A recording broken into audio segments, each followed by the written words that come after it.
పల్నాడు జిల్లా అమరావతిలోని ప్రసిద్ధిగాంచిన శ్రీ బాల చాముండిక సమేత అమరలింగేశ్వర స్వామి దివ్య రథోత్సవం అంగరంగ వైభవంగా కొనసాగింది. స్థానిక ఎమ్మెల్యే భాష్యం ప్రవీణ్ దంపతులు ఆలయ ఈవో రేఖ కొబ్బరికాయ కొట్టి రథోత్సవ కార్యక్రమాన్ని ప్రారంభించారు.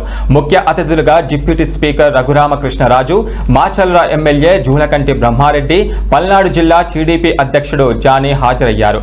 ఆలయ పురవీధుల్లో స్వామివారి రథోత్సవం జరిగింది. ఈ వేడుకను చూసేందుకు చుట్టుపక్కల గ్రామాల నుండి వేలాది మంది భక్తులు తరలివచ్చి రథాన్ని లాగి స్వామివారిని దర్శించుకున్నారు.